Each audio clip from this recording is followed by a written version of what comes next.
You're listening to Family Talk, the radio broadcasting division of the James Dobson Family Institute. I am that James Dobson, and I'm so pleased that you've joined us today.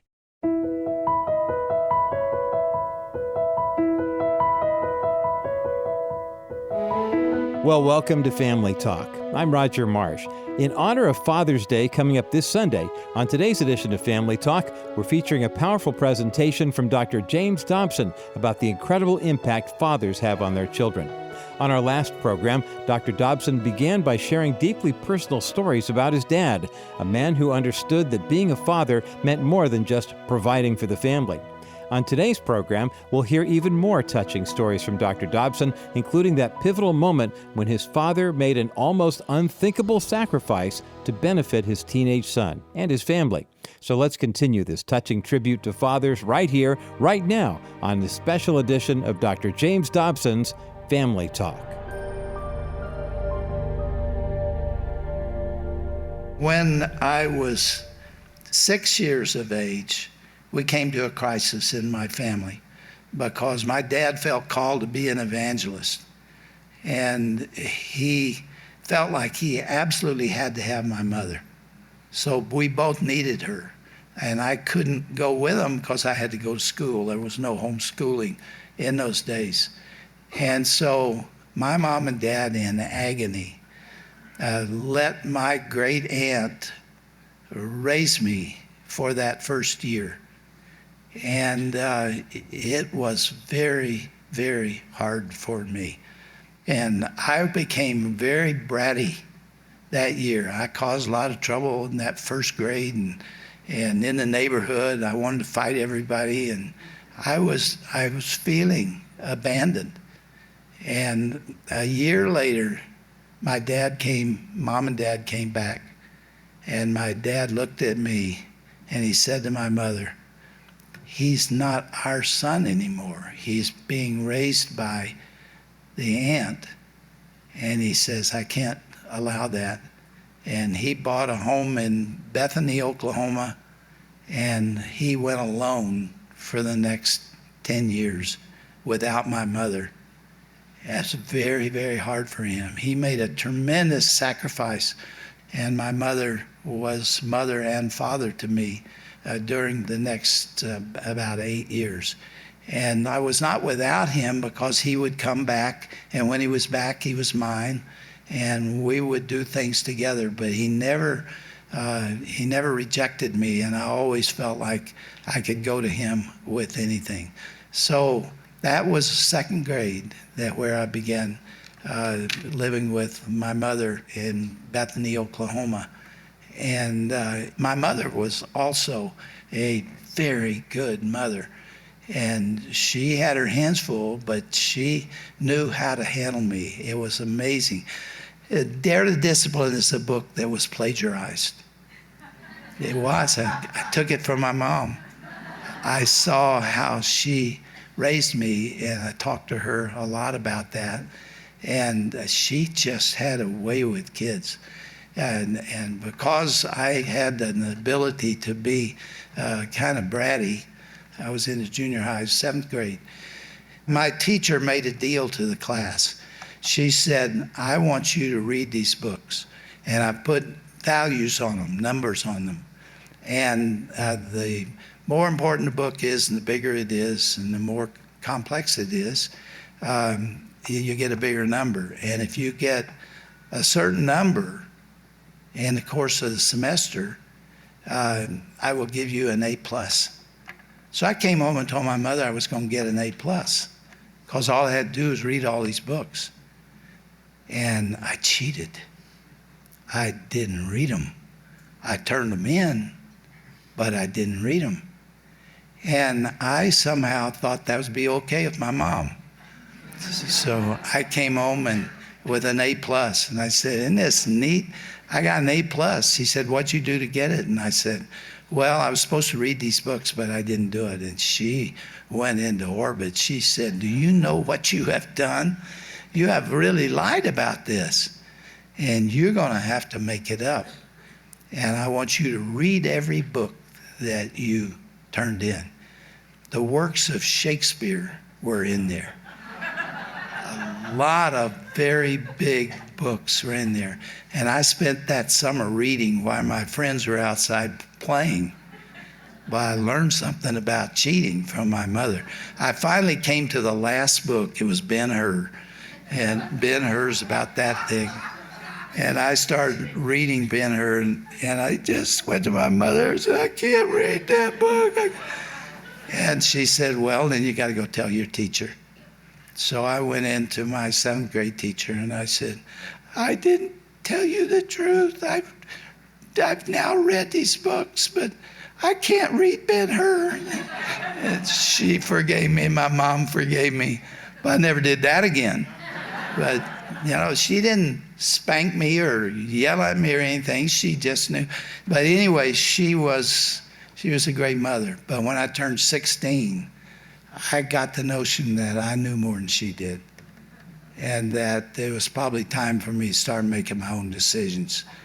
And the town was kind of changing, and I was out in some kind of party. We didn't drink or do anything, but we were dancing. And in my church tradition, you didn't do that.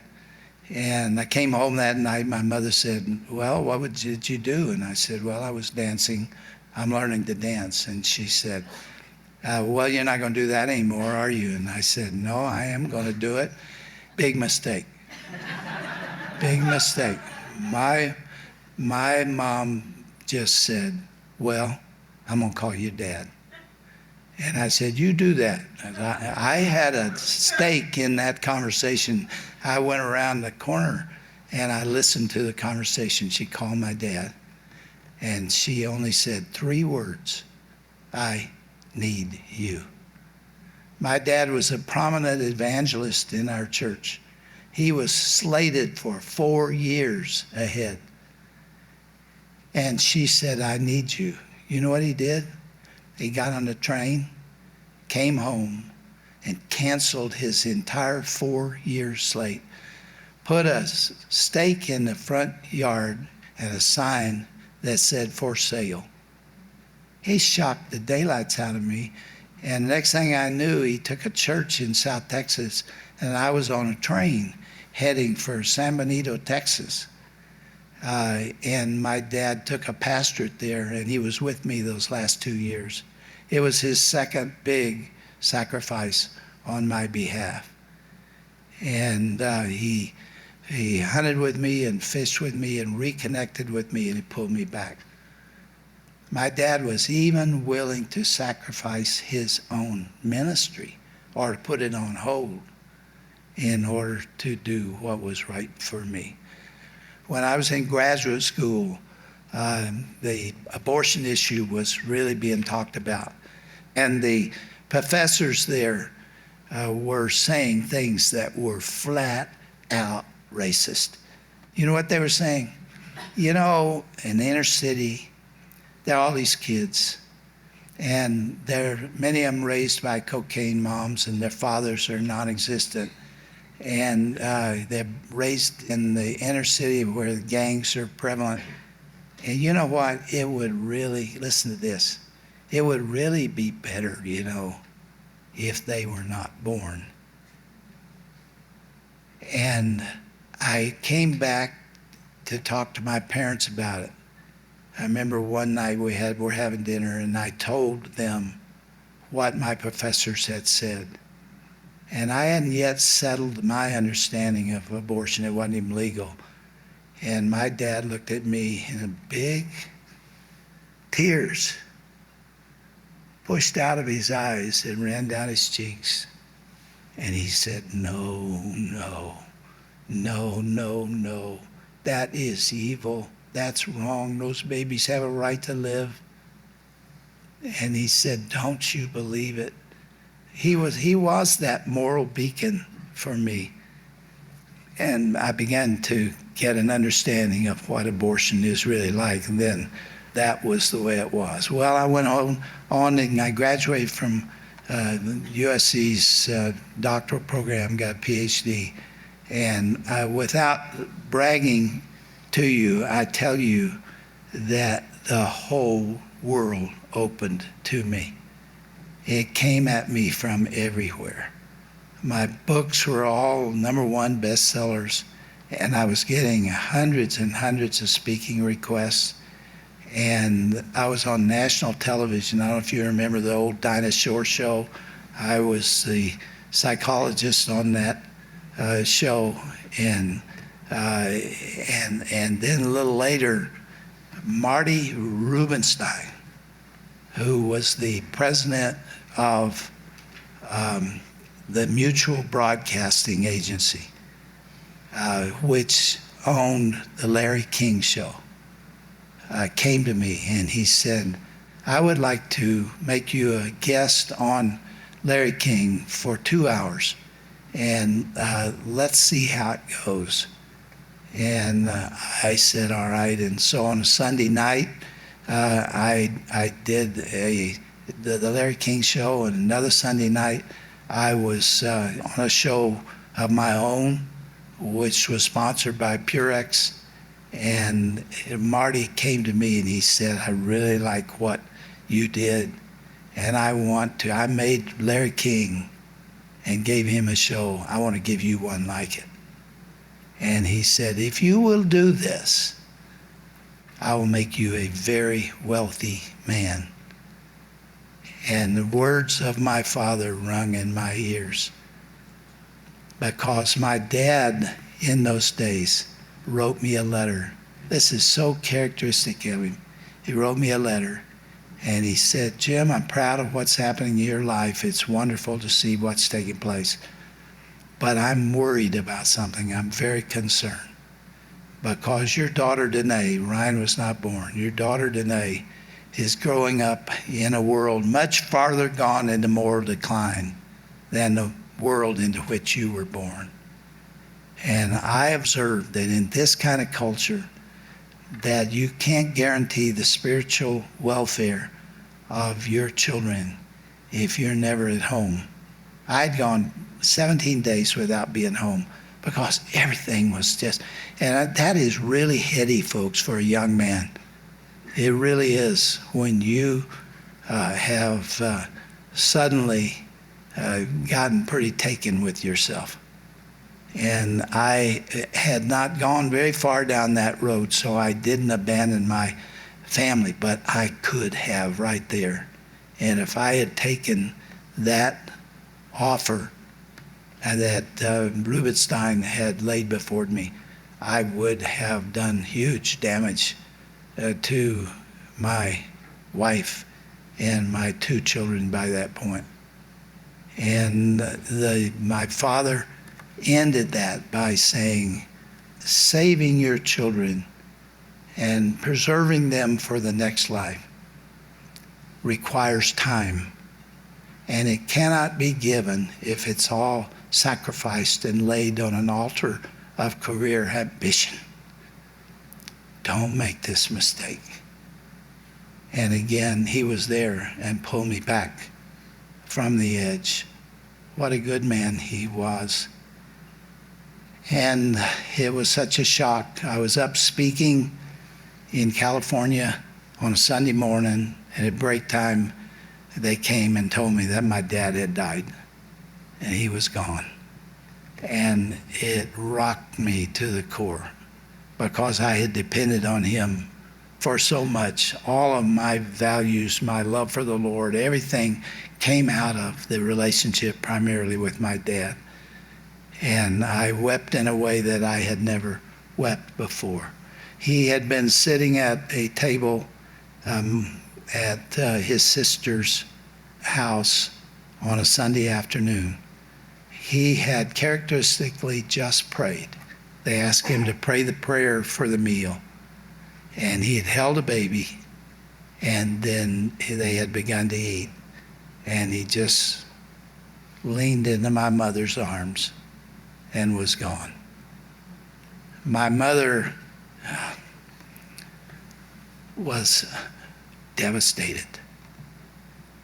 She was absolutely committed to him with every fiber in her body, and she could not deal with it. and never did. There was something else grieving in that house. My dad had a little dog named Benji, named for Benjamin's Buck. And he held that little toy terrier. And Benji was always where my dad was. And my dad read a lot.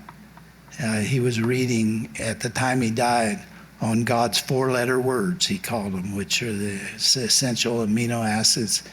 And he would sit in his big chair and hold Benji, who was always in his lap, always near him. Well, Benji that Sunday morning saw my parents leave. There was a staircase that went down to the garage and a door. He saw them leave. Only one came back. And he was curious about that. And he stood at the top of the steps for months waiting for my dad to come back. And I went there to pack up all my dad's clothes and get them ready, to get my mother ready to come to California to live near us. And I put the suitcases on the bed, and I was packing his clothes, and Benji came and jumped up on the bed. And he looked at that suitcase, and he walked stiff-legged over to the suitcase. And then he put one foot in it, and then another. And he walked over to my dad's clothes, and he sniffed them. And then he lay down on the clothes and put his head down where the coat was, because that little dog loved my dad. Many, many people loved my dad. The most important thing he gave me was a deep commitment to Jesus Christ. It was the passion of his heart. And toward the end of his life, he knew that he didn't have long to live. And he began praying that the Lord would give him and his brother-in-law, who had cancer, he was praying that the Lord would give them some more time to win souls to Christ. And he prayed for 3 days and 3 nights. And he was at the hospital the day after he had had an encounter with the Lord. He never said that flippantly. But about dawn that morning, the Lord had spoken to him. And he said, I have heard your prayer, and I'm going to answer it. You're going to reach millions of people all around the world. But it's not going to be through you. It's going to be through your son, because you're going to die. My dad, the next day, went to the hospital to see his brother-in-law, who died that day. And my dad had a massive heart attack the next. Was never able to tell me that story. And it was 7 years later when I was doing the pornography commission, and was, frankly, carrying too much a load. And I got tired. And Vince Lombardi said, fatigue makes cowards of us all. I got kind of cowardly, and everybody thinks that if you head up a ministry, you're so ego involved that nothing would take it away from you. You wouldn't give it up. I was contemplating how long I could do that. And a letter came from my aunt, and she told me the story. And all of a sudden I realized that all the doors that had opened, I started in 1977 with a half-time secretary. And by that time, 7 years later, I had over 500 employees and was trying to figure out how to keep a roof over their heads. And I started off on 34 stations once a week. And by that time, I had between 200 and 300 stations. And I began to see that ministry very, very differently, and I do today. Do you know that what has happened to me at Focus on the Family and in this ministry has almost nothing to do with me. It resulted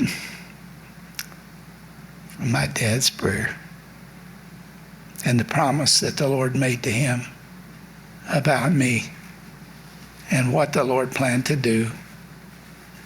And everything that has taken place since then is a result of his blessing, because I couldn't have opened a single door. And it's still that way today. I hope he's here. I don't know the theology of that, but I wish he were here. Wish he could have been here tonight for me to tell him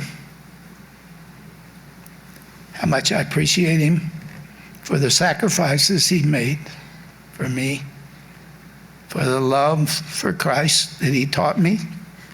I never saw him compromise one time in my entire life. He was not a perfect man. He would be very embarrassed if he could hear me talking today as though he were some kind of saint, because he wasn't. He could have been, he was very selfish at times. He was wrapped up in himself sometimes. But I'm telling you, on the things that mattered, he stood like a rock. And Shirley and I have tried to do that with our kids. After I got that letter from my dad about the culture and the dangers that it posed, we began praying in earnest for those kids, because we knew that the devil could not get between us. That was just, there was no threat of that. I don't care if some people's theology say you shouldn't talk like that. We knew that what we had was permanent and complete. But we didn't know whether or not that could be passed on to the next generation. And so we began fasting and praying for our kids. And we prayed that prayer. I know the Lord got tired of it. We prayed that prayer all through those years, saying, Lord, when it comes to the end of the day, what we want you to remember that we asked for was not success or money or fame. We're not asking for any of that, not even asking for health. But we're saying that when our kids come to a fork in the road, when they are beyond our reach, put somebody there that has influence in their lives. When they no longer hear us for a period of time, give them somebody they will listen to. And Lord, above all else, may the circle be unbroken. I want to tell you all that that is job one. And you serve him with a willing mind, and that you, as it says in Deuteronomy 6, when you get up in the morning, when you go for a walk, when you lie down, put it on the forehead, write it on the doorpost of your house, write it on your wrist, and tell them the great things God has done. And that is the sum total of what I came here to say to you all at night.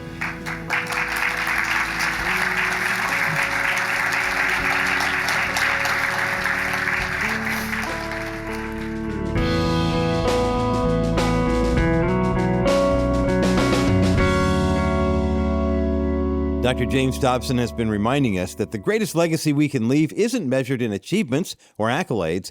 It's found in the faith we pass on to the next generation. You've been listening to a special edition of Dr. James Dobson's Family Talk, and a special program featuring Dr. Dobson's memories of his father.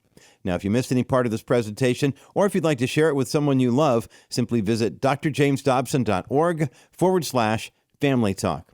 Now, Broadcasts like the ones you heard today only reach families because of listeners like you who believe in the mission of the Dr. James Dobson Family Institute. And during the month of June, we have a special opportunity for you to multiply your impact on families. Right now, through June 30th, several generous ministry partners have pooled their resources to create an extraordinary matching grant. That means every gift you give will be matched dollar for dollar, doubling your support for families who desperately need biblical truth and encouragement.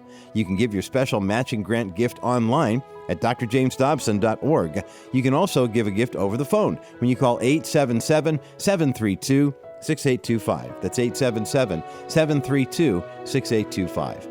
Well, I'm Roger Marsh, inviting you to join us again next time right here for another edition of Dr. James Dobson's Family Talk, the voice you trust for the family you love.